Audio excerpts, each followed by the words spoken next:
এই হামসায়ার মুরব্বিয়ান যুবক সবরে ধন্যবাদ জানাই। আর বিশেষ করে আমরা বিদেশ প্রবাসী যারা আসন এরা আমরা লোকে যোগাযোগ করছেন, বহুত সহায় সহযোগিতা করছেন। আর তারা আফসোস করছেন যে এই 21 ফেব্রুয়ারির দিন তারা যদিও উপস্থিত থাকতে পারত না, তারা লাগি দোয়া করতাম। ইনশাল্লাহ আমরা সারা লাগি দোয়া করমু। আর বিশেষ করে যত দান বরঙ্গনি দিচ্ছেন সারার মুর্দেগানও লাগি দোয়া করমু, সারার জিন্দা হলো লাগি দোয়া করমু, নেক মোহাম্মদ সাহব লাগিও আমরা দোয়া করমু, নাজিম খানোর খানদানও লাগিও আমরা দোয়া করমু। আর আমরা শুক্রিয়া আদায় করিয়ার যত মানুষে আমরা এই মসজিদ দান বরঙ্গনি করিয়া আমরা আশা, আমরা স্বপ্ন আছিল যে আমরা সুন্দর এখন মসজিদ বানাইতাম। মোটামুটি জানিয়েন না কিলা হয়েছে, যতখান চেষ্টা আমরা সময় দিয়া, অর্থ দিয়া, শারীরিকভাবে পরিশ্রম করিয়া, মানসিকভাবে পরিশ্রম করিয়া আমরা এই মসজিদ বানানিতে আমরা সক্ষম হয়েছি।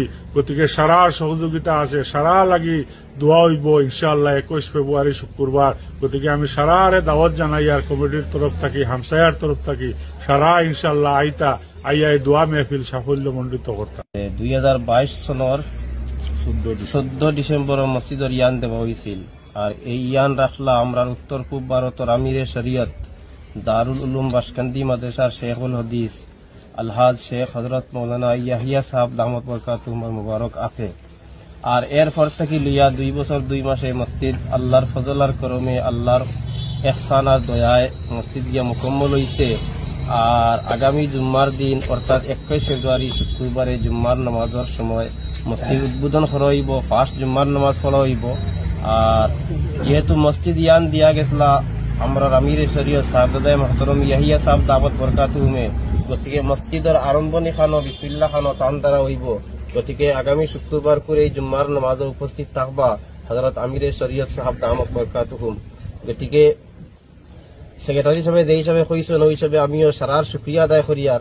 আর মসজিদের মধ্যে যত ধরনের সহায় সহযোগিতা করছেন, কেউ দোয়া দিয়া সহায় করছেন, কেউ মানে পরিশ্রম দিয়া সহায় করছেন, কেউ টাকা পয়সা দিয়া সহায় করছেন, সারারে আল্লাহ পাক পরবর্তীকারে আলমে কবুল করক। আর সর্বপ্রথম জঙ্গল ফাড়া যে সময় মসজিদে যারা বুনিয়াদ রাখলা এরা তো আজকে কেউ দুনিয়াত নাই, তাই এই মসজিদ বুনিয়াদ রাখিয়া যাওয়ার কারণে আজকে অত সুন্দর মসজিদ হয়েছে। গতিকে আমি সবটাকি ফয়লা তন্তানোর মগফিরতের লাগি দোয়া করি আর আল্লাহ তাআলা তন্তানরে জান্নাতুল ফিরদৌস আলা বালাখানা দান করুক। আর এই মসজিদে আমরা জমিয়ে মুর্দে গানের লাগি সদকায়ে জারিয়া হিসাবে কবুল করুক।